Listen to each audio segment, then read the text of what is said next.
kung bakit ako napunta sa meditation, sa journaling, sa awareness, kasi yung heartbreak, sobrang bumalik agad sa isip ko yung mga dati natin pinagagawa. Kasi number 1 yan, alak. Number 2, video games, online games. I still consider yung playing ng games, pero this time around, hindi na yung bababad ako mindlessly. So far sa akin, yung pag-gym, yung pagtakbo, medyo hindi siya ganun kahirap sa akin kasi kumabit siya sa sistema ko as a necessity. May choice naman pala na maging masaya. Na example, sa akin pagising ko pa lang, with crisis, ang hirap ng benta ngayon, ang hirap mag-business, parang ang dami nangyayari, mahal ng gas. Pero makita ko lang yung anak ko, example, walang sakit, ganyan. Ay, talaga. Masaya na ako. Hi guys, welcome to Jebs BTG. Hindi ko alam kung anong first time kasing podcast ito ni Jebs. Pero ask natin siya kung ano ba ibig sabihin nung Jebs BTG niya. Okay? Yan. So Jebs, ano ba paki-explain niya sa mga natin. Alright. Ayan. Jebs BTG. Yung BTG, it means bridging the gap. Tapos ang makulit nun kasi yung gap may meaning pa siya. Ano yun? Yung gap means gratitude, action, present. So, di ko alam bakit ko ginawang BTG pero parang it just sounded nice kasi BTG magkaka-syllable ay magkaka-vowel kumbaga. Parang yun yung sa palagay ko madaling i-absorb So, for me. kailan mo siya naisipan ba? Yung parang, gawa ako ng page na Jebs BTG. Kailan mo siya naisipan? Actually, yung naging ano ko diyan sa bridging the gap na yan, last year. Tapos nag-start ako noon mag-meditate, mag-journal. Tapos for some reason nakuha ko lang yung gap has a meaning for me, which is yun nga. Yung title talaga ng ano ko ng journal ko, Bridge the Gap. May parang may anti-autopilot on bad habits yung parang motto ko dun. Kasi nga parang most of my life I've been living my life ng autopilot. Parang yun yung ano ko. Yun yung naging realization ko. And to top it all off, talagang kung bakit ako napunta sa meditation, sa journaling, sa awareness, kasi yung heartbreak. Parang ano talaga natin yan mga lalaki, parang yung rites of passage natin. Pag dumaan tayo sa sobrang painful experience. At sa akin parang naging sobrang desperate ako para baguhin na yung buhay ko kasi hindi na pwedeng ganito, hindi pwedeng Hindi pa ulit-ulit lang na yes. So parang ano pala so nag-start pala siya ako tawag ko diyan yung life-changing events. So naniniwala ako na parang merong part ng buhay natin or stage ng buhay natin na talagang magbabago tayo. May something or may event na nangyari sa akin before. Ang tagal ng mga life-changing events, siguro 5 years, 10 years. May mga events ako na-experience, tas doon ako nagbabago. Pero nung naging aware na ako, is every month, every year, may life-changing event na sa akin. So, pero yung mga life-changing events, dalawa kasi yun eh. It's either it's mapapabuti ka or mapapasama. 'Di ba? Every time na may mga events na ganyan, like heartbreak, it's either mapasama ka, yung common na nangyayari, pag nag-break, mag-iinom, Droga. magdodroga, mag-picture, pasensya na dun sa word. Pero Pero yun yung nangyayari. Pero meron namang positive, which is, yun nga, magse-self-love, yan, more on, usually yung mga ginagawa dati pagka nag-break, parang kailangan magkaroon ako ng abs, kailangan yun yung common na yun yung positive, which is positive yun. Kaysa dun sa magmumukmuk ka, magkukulong ka sa kwarto. So, yun naman yung negative. So, sa'yo, yung life-changing events mo, yun lang ba yung sa buhay mo na actually nag-resonate ako dun agad sa yung sa pagpapaganda ng katawan. Parang ano siya sa akin, nakita ko siya isa sa mga life hack. Kumbaga, etong bagay na to, gawin ko lang ng gawin, for sure merong magiging outcome. Parang, of course, merong mga maling way to do it, pero as as long as you're doing something for yourself, tumakbo ka, mag CrossFit ka, swimming, anything, as long as it's physical, bukod sa may napapala ka in the long term, meron siyang very very quick na na naaayos sa ano mo, sa araw mo. So, Sobrang ano siya parang kasi ito yung sinasabi natin, dumating na yung life-changing events 'di ba? Which is yung heartbreak.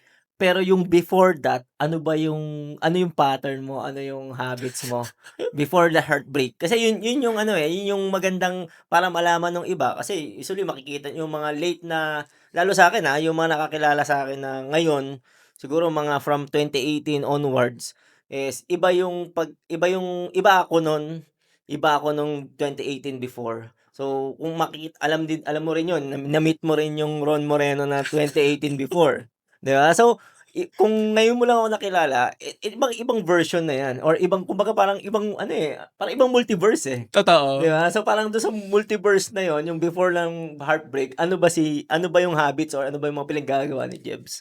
Yeah. Ayan. Natawa ako kaagad 'no, kasi sobrang bumalik agad sa isip ko yung mga dati nating pinaggagawa kasi Oo. number 1 yan, alak. Mm. Number 2, video games, online Online games. games.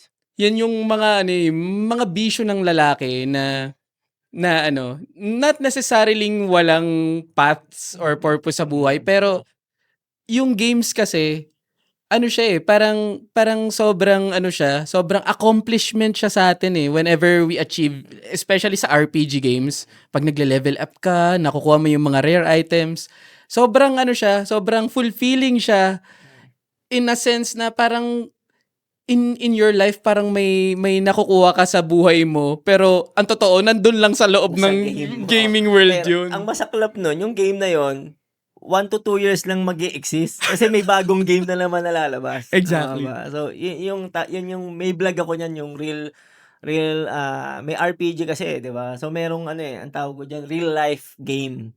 Kasi yon is ibang yun, ibang ano bang tawag dito, illusion, or Mhm. ibang space yung digital Yes. na yung mga online games, Pero yung totoo is yung real life game kasi once na yung real life, dun sa game 'pag namatay ka, puwede kang mabuhay uli, 'di ba? Dun sa Hmm. game, Pero dito sa real life 'pag namatay ka or kumakain yung oras, ubos ka na Yeah. talaga, patay ka na, 'di Hmm. ba? So, yun. So, online games yung yung before mo, yung Jebs na siguro ilang years Ang yung tagal. kasi nung nag-online games din ako, nag-quit ako, ikaw tuloy-tuloy ka pa, Anong Actually, anong year ka naglaro? uh, ever since I was a kid, nasa Nasa gaming ka na, oo, Counter-Strike days. Oo. Actually, PS ano pa lang, Kasi PlayStation days pa lang, 'di ba? kayo ang unang-una nagkaroon ng computer, or Family, PC, family computer Oo, hanggang sa oo. naging although hindi ako nagka-PlayStation, pero una nung yung sa mga pangbahay lang, family computer, Sega, Nintendo. Pero nung sumikat na yung rentals ng PlayStation, Oo. ayun na, Dance Rev, usong-uso niyan, mga Castlevania, Mm. Symphony of the Night, mga Metal Slug, hanggang sa Nagkaroon ng nag online. ayan na, pumutok na yung Counter-Strike sa Marbros, 'di ba, kala Oo, Jello, oo. pumutok na yan. Hanggang sa yan na, tuloy-tuloy na, buong buong buhay ko, Anong almost. anong year ka nag-quit ng game? Actually, nitong ano lang, after lang ng Nito lang heartbreak. heartbreak, life Oo, changing, ang oo. tagal. Anong year Actually, yun? Anong 2025. Oo, 2025? kasi Grabe. November 2024 kami nag-break, ta's Mm. 2025, ano pa rin, nagge-games pa rin ako, pero Mm. hindi na siya into a point na Mm. na mga RPG. Mm. Although Mm. yung ayan, mga Valorant, mga Oo. mga competitive Oo. game, ano na, yun na yung mga nilalaro ko. Hindi ko na nilalaro yung mga pa-level up na Oo, yung grinding. patagalan, Oo, hindi na ako mga naglalaro quick nun. game na lang. Oo. Pero ano din yun, lason din kung tutuusin, Oo. Pero kumbaga ako, I still consider yung playing ng games, pero this time around hindi na yung bababad ako mindlessly. Mm. Kasi kailangan ko ng kailangan ko ng budgetin ba yung correct term? Yung 24 hours ko sa isang araw, importante na siya ngayon, Oo, Hindi na hindi siya na katulad dati na mahaba yung oras mo, Ngayon yes. limited na, Oo, Ilang yes. taon ka na ba? Thir as in age ko, 37 years old na ako. 37. So, parang kung iaano mo kung mabubuhay tayo ng 70 or 80, ilang years na lang yung Yes. remaining. Sa'kin, I'm 41. Going 42 na ako. So, yung oras hinahabol na natin, eh. Hmm. Meron ako na-experience niyan kasi nag-quit ako ng game is I think 2019 or 2020 sa mga ganyan. Pero yun nga, may time like 2023 meron akong parang dahil nakita ko yung game sa mga kaibigan ko, Mm. nakita ko nagge-game pa sila, Oo. in-install ko siya one time. Imagine, napuyat ako nakatulog ako 5 AM na. So, parang bumalik yung dating Ron Moreno na addict sa game. So, after that, pagdating ng lunch, so siyempre puyat-puyat ka sa work, pagdating ng lunch sabi ko, parang gusto ko na naman siyang laruin kasi addict, eh, na addictive Mhm. talaga, eh. Mhm. Sabi ko, ano yun, Clash Royale yun, yung nilalaro ko. Sabi ko, "Hindi puwede 'to." Buti na lang aware ako, hindi puwede 'to. Dinelete ko. Hmm. Yun, so, at kung yung dating ako yun, hindi ako aware, talagang lalamunin talaga ako, balik talaga ako dun sa sistemang yun or sa pattern na yun. Pero yun nga, dahil, aware ka is sometimes may ano, eh, may time na puwede kang bumalik, pero yun yung kailangang alam mo. So, I yun. Yun yung maganda dun, eh, Oo. Mm. ibabalik ka ng ano, eh, ng universe dun sa mga sa weaker version mo, Oo. yung dati mo, Mm. until talagang labanan mo na siya. Mm. Ang dami kong mga ganyang episodes. Pero hindi pa minsan may mga times pa rin talaga na ano, na minsan nananalo yung weaker version ko. Oo, Kasi oo. imagine how many years Na ng ginagawa mo yun, oo, oo. na kinakalaban ko Mm. siya with the awareness that I have. Parang nakakatawa minsan kasi minsan ano, eh, minsan, "Wag mo nang gawin 'yan, nasa isip mo na, eh, wag mo nang gawin 'yan." Pero Oo. 'pag nahawakan mo na, maglalaro ka or Mm. kahit sa food, gano'n din sa food, eh. Minsan yung relationship with food, Yun ang minsan hirap nun. mm, Sa 'di akin, ba? ang bilis kong mag-gain ng weight tapos pagka yun nga tinamad akong mag-bike or mag-exercise, kailangan masundan ko na uli ng ano kasi magsusunod-sunod na naman na, "Ay, ang sarap humiga," Hmm. ganyan. Alam mo Ayun diyan yun. ako 'yan yung pinakaayokong sa lahat na ginagawa ko, yung 'pag binabali ko yung mga sinabi kong mga gagawin ko or hindi ko gagawin kasi nagmo-momentum siya ng iba't ibang bagay na hindi ko na dapat gawin. Kunyari naglaro ako ngayon or hindi, kunyari kumain ako ng ano, ng lagpas sa sinet kong calorie limit Calorie, ko. oo. Tapos kinain ko pa niyan kunyari hamburger saka spaghetti Oo. ng Jollibee. Sunod nun, maiisip ko na manood ng anime. Nothing wrong with watching anime, Mm. pero yung nare-recall na pattern ng utak Oo. ko, habang kumakain ako masarap manood. Mm. Tapos habang ang sarap manood, parang gusto ko pang kumain pa uli. Mm. Gusto ko naman ng sweets na alam mo yun, Oo, nagsusunod-sunod siya, nag-accumulate na oo. siya. Parang trap siya, eh, trap Yan trap mismo. trap talaga siya. Actually yun yung talaga yung kailangan, ang the best ang tawag ko diyan nga yung mga pattern, eh. Ang the best na ginagawa ko diyan para hindi siya ano, pinahihirapan kong dumating ka dun sa point na mag-start ka nun. Hmm. Pero yung mahirap gawin like exercise, kasi example parang exercise o matulog, 'di ba? So, alam mas masarap yung matulog. So, ang ginagawa ko diyan 'pag alam kong meron akong, kailangan kong mag-exercise talagang halimbawa nag-skip ako ngayon, tomorrow kailangan mag-exercise ako. Ang gagawin ko diyan matutulog ako sa sala, ta's nandun na naka-ready na yung damit ko. So, Ah, gano'n yung mga ginagawa kong technique. Kasi kung nandun ako sa kwarto, ang hirap. Pupunta mhm. pa ako sa CR, kunin ko yung damit ko kasi nasa CR yung damit ko, eh. Tapos bababa pa ako ng hagdan. So, parang ang daming step. Oo. So, ngayon kailangan mas konti yung step na gawin yung mahirap.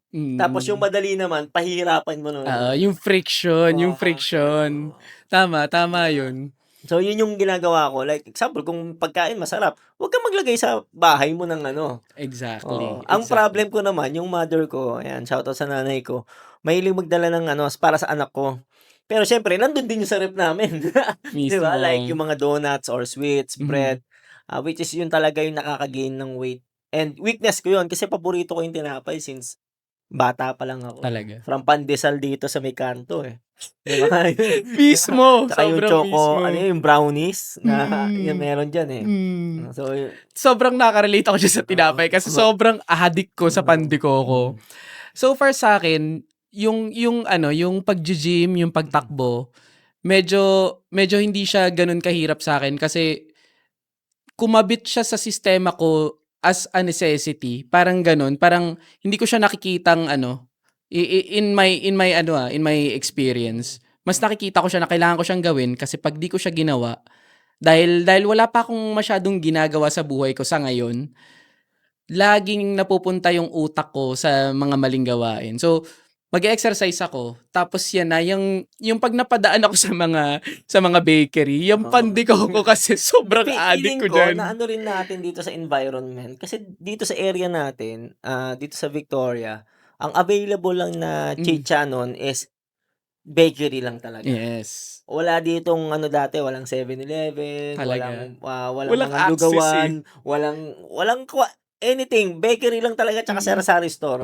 So yun lang Mismo, yung choice mo. So mismo. parang yung quick ano mo is yung tinapay, Mm. which is pandikoko nga, paborito ko rin yun. Dito dati may bakery sa Ah, tapat, 'di yes. ba? So siguro nasanay tayo na yun lang yung available, yun yung nasasarapan tayo. Kabit na kabit sa Oo, kabit na sistema. kabit talaga sa sistema. Kumbaga sa ano, Sa veins sa mo, droga, it runs sa in ga my vein, ayun 'no? nasa ugat mo yan, 'di ba? Ang hirap tanggalin 'no? Mismo.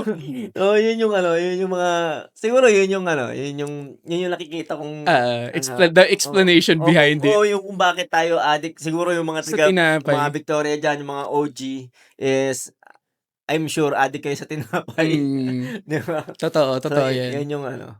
So yun, siguro ang puwede natin gawin diyan, kailangan aware talaga tayo. Tapos pahirapan, huwag tayong maglagay ng sa'kin, yun yung Mhm. solusyon. Huwag kang Mismo, huwag kang bumili, huwag kang mismo, maglagay mismo. ng tinapay sa bahay, Mm. ayan. Tapos yun yung sa health. And, yun nga, ang result naman kita naman sa kung makikita mo yung mga photo ni Jebs dati, talagang Ang naalala taba. ko kagigising mo lang, parang Oo. ako galing na ako ng ride. Basta nare-recall ko yun, galing akong ride, ikaw kagigising mo lang parang sluggish kang ganyan maglakad na May hawak pa ako yosi nun. oo, 'di ba? Ta's diretso ka sa bakery, Oo. 'di ba? So yun yung naalala ko na ano, na scene na everyday ganun, Yung parang Mismo. kagigising mo lang siguro mga 8, mag-e-8 na yun, mga ganyan, Mismo. mga Ano, ganyan. either bibili ako ng yosi or dati addict din ako sa Cobra, sobrang lala. Ayun, tsaka pag gabi nakikita ko kasama mo yung mga friends mo, Oo, bababa kayo diyan, oo. tapos yan mga ano, 'di ba, ang lalaki 'di ba, puro malalaki. Alam mong mga walang disiplina, Oo, walang sama-sama, mismo. ayan. So yun siguro yun, ang ganda lang ng nung ano, yung mga changing nung habits is, pero hindi pa rin naman tayo tao pa rin naman tayo, nagkakamali pa rin. Yes. Hindi pa rin like sa'kin, yung exercise hindi pa rin siya consistent siya na nag-e-exercise pero nagkakaroon pa rin ng ano, ng gap ng may mga kumbaga sa school may absent ka pa rin, Mm. So yun yung fini-figure out ko ngayon na parang paano ko siya gagawing araw-araw lalo na with work, with family, Mm. yun yung ano, other Mm. factors pa yan, Oo. 'di Sa ba? palagay ko kaya siya mas challenging sa'yo kasi marami ka talagang nakapasok sa ano mo, Oo, sa time slot mo, oo, ang dami kong ginagawa talaga, Mm. Pero sa'yo, single, Mm. feeling ko parang mas advantage, As advantage mas talaga. Mas mm, kumbaga di naman sa sinasabi kong parang madali, mm. pero mas accessible sa'kin yun dahil sarili ko lang Oo, iniisip ko. solo ka lang dun sa bahay, ganyan. Exactly. Like kanina nung mag-i-start kami, yung anak ko ang gugulo na dito, ganyan. So, Mm. kung solo lang ako, walang ganong Mm. diretso na agad tayo dito sa gan'tong setup. Mismo. So, yun. Pero, ang tanong naman dun, sasabihin kasi ng iba, dito kami masaya, Yun lagi yung ano, 'di ba? So, parang with Mm. doing the bad habits, which is ako naintindihan ko, gano'n din ako before, Dito ako masaya, kumain ako ng pandesal, mag-inom ako, mag-online games ako, basta masaya ako, Mm. 'di ba? Pero yun nga, ang question is, ah, yun ba talaga yung masaya ba yun ba talaga yung masaya or etong bagong jobs na yung ang tingin mo, ikaw, anong masasabi mo dun? Siguro sa'kin mas mas lamang yung hindi ko na siya tinitignan as masaya. Hmm, Mas tinitignan ko yung ano ko, yung intention ko mm, sa buhay ko ngayon. Especially ako ngayon, 'yan yung pinagdadaanan ko na I'm trying to figure out things for myself. Kasi nga, ang tagal ko nag-autopilot. So, hindi ko na masyadong tinitignan yung yung path ng happiness. Parang sa akin sa pagkakaintindi ko, parang yung happiness, parang hindi na siya yung magiging output or result ng buhay ko. Parang along the way, kailangan i-aano ko na siya, itatanim ko na siya sa akin na as a part of me, masaya ako Hmm. sa ginagawa ko, masaya ako who I'm becoming. Parang yun yung ano ko, yun na yung tinitignan ko. Unlike before na kaya ko gagawin to para maging masaya ako. Hmm. Ngayon, kaya ko to ginagawa kasi tinitignan ko na yung yung although hindi pa sa ngayon hindi pa malinaw kung ano yung purpose ko, pero along the Inaalam journey. mo na. Yes, along the journey, Hmm. parang para sa akin, yun yung mas magpapalaya pa sa akin. Tsaka yun yung parang magiging masabi mong masaya ka, it's a choice, eh. Yan Ah, mismo. 'di ba? It's a choice. Example, with the oil crisis, Mhm. with the recession, with ang dami na Ala, nangyayari mismo. sa Pilipinas, sa buong mundo. Kung iisipin mo, puwede mong piliin talagang no choice ka na hindi masaya, eh, Mhm. 'di ba? Pero yun nga, dahil may choice naman pala na maging masaya, na example sa'kin paggising ko pa lang, with crisis, ang hirap ng benta ngayon, ang hirap mag-business, ang hirap parang ang daming nangyayari, mahal ng gas. Pero makita ko lang yung anak ko, sample walang sakit, ganyan, Ay, talaga. masaya na ako. Mismo. Pipiliin ko na maging masaya kasi ang dami kong mga kilala na na merong mga nasa hospital, and one of the life-changing events na nangyari sa'kin is yung na-hospital yung mag-ina ko. Is yun yung, kung versus ngayon, may reason na ako para maging masaya, Sobrang mismo. Sobrang 'di ganda ba? nun. Yu Sobrang solid. Yun yung kumbaga parang, sabihin nating may crisis, may may mga kung ano na nangyayari, as long as yung isipin ko lang yun, yung pakiramdam na yun, eh. Masaya na ako ngayon, eh. O like sa'yo, 'di ba kung na-heartbreak ka, o kung iisipin mo yung part na yun versus ngayon, tama ba? Ikaw, kung Mismo. anong take mo dun? Ano, yung naalala ko diyan yung yung sinabi ni Coach Don, ni Coach Donovan. Donovan, Dati kasi ang tingin ko sa gratitude, parang ang hirap niyang gawin. Tapos dun sa A&M session natin na yun, sinabi niya sa'kin, yung language mo kasi yung yung dapat mong tignan diyan, ang daling maging grateful, isipin mo lang kung ano yung meron ka. Tas sabi ko, "Hala, oo nga 'no." Iisipin ko lang, parang imagine kung wala yung mga yun, kung gaano kahirap oo. yung buhay, parang gano'n.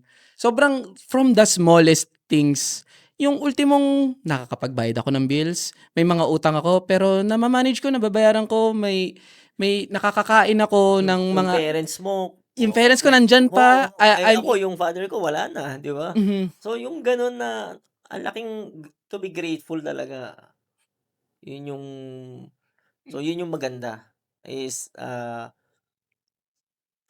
malaking bagay na maging grateful.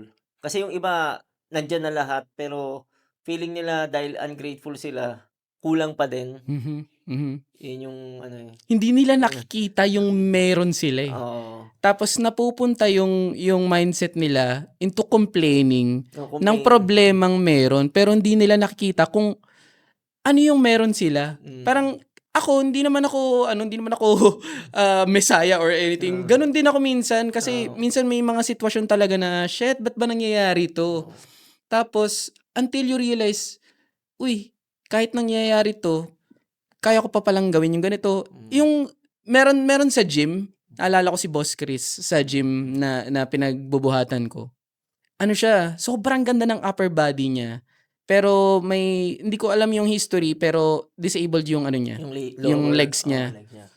Pero imagine kung gaano 'pag nakita mo siya, kung gaano siyang, kasipag pumunta ng gym kasi mag-aano yan, naka e-bike siya ta's meron siya nung parang yung, Saklay, parang saklay pero oo, di gulong. oo, Imagine kung gaano siya kasipag ta's nagso-show up siya. Minsan parang natatawa ako sa sarili ko, minsan parang ayaw ko na nandiyan siya kasi wala akong reason para hindi magbuhat or hindi i-push yung mga weight na dapat kong i-push. Kasi siya, wala siyang paa pero ginagawa niya. Parang hindi puwede, kailangan nagsho-show up siya na nai-infect kami nung energy niya. Na parang imagine kung gaano siyang ka-grateful Tsaka sa buhay niya. kaya yun nga, parang dahil yung kumpleto yung mga ano natin, yung mga parts ng katawan natin is grateful na yun, eh, 'di Mismo. ba? Tsaka yung pagiging ungrateful is, nagba-block siya ng opportunities, eh. Yun yung napapansin ko. Kasi dahil ungrateful ka, yung mga tao na yung right person na magbibigay sa'yo ng mga opportunities is, "Ay, ano 'to, eh, mareklamo 'to, eh, or maano 'to, eh, lagi nakasimangot 'to, iba yung aura nito, eh." Nararamdaman nung Nararamdaman tao, yun, eh, eh, ng mga 'no? tao yun, eh. So 'pag gano'n, parang, ay, hindi hindi ikaw yung agad na maiisip nung opportunity Mhm. or hindi lalapit sa'yo. Mhm, 'Di mhm. ba? Like ngayon, 'di ba, kung ungrateful ka, nandito ka ba ngayon, 'di ba, magkausap Exactly. ba tayo, 'di Exactly. ba? So yung mga gano'ng bagay na parang, sa dami, like ang dami ko ngang mini-message or pino-post, sabi ko, "O, daan lang kayo dito," pero ikaw nag-show up ka. Mhm, So, 'di ba? So, ano yung opportunities nandun talaga sa mga grateful tsaka yung mga nagsho-show up, mhm, mhm. ayan. So 'yan, para maano na natin is, ano yung last na masasabi mo dun sa yung sa topic natin na life-changing events, changing ng mga bad habits to good habits para sa mga nanonood. Ah, Siguro sa'kin, um, it came a time na kinailangan ko maging desperate sa sa sarili ko. Hindi ako makapayag na ganito na lang. And if you ever feel yung ganong klaseng energy na may nangyari sa yung life-changing events, yung mga canon events, hold on to it. Kasi parang yun yung yun yung naging fuel ko rin para ayusin, para maging intentional. Yung word na autopilot, grabe, sobrang grabe yung nun, yung naging effect sa akin nun kasi looking back, I was just letting things happen to me and I wasn't making things happen for me. Parang not necessarily kailangan mong may control, pero kung wala kang intentions with yourself, mas mas magiging problematic yung pain na naramdaman mo, kung whatever man yun, kung heartbreak man yan, may utang, anything. Kailangan mo mag-hold on to dun sa na yun, sa energy na yun ng nabaguhin mo na yung sarili mo. Kailangan mong kapitan yung wag kang susuko. Kapit lang, tsaka tiwala talaga sa taas. Tsaka yun nga, excited din ako na 'yan si Jebs kasi is a-attend na ng Discovery this Yes. Saturday is, with that, I'm sure na hindi na kailangan ng events para magbago. Hindi na kailangan ng life-changing events kasi with self-awareness is Mhm. yun yung natutunan ko dun is hindi mo na kailangan ng events para lang magbago. Anytime, any day, kahit nasaan ka is puwede kang magbago. So, with that, challenge ko lahat is magkaroon ng self-awareness, i-check niyo yung mga patterns niyo and, Mismo. ah, tuloy-tuloy lang yung buhay. Ayan. Yes. So, yun, with that, Jebs, thank you Thank you, thank and you. good luck, ayan, sa iyong page, ayan. Ayan. And great day, great day. Yes. Ayan. Alright.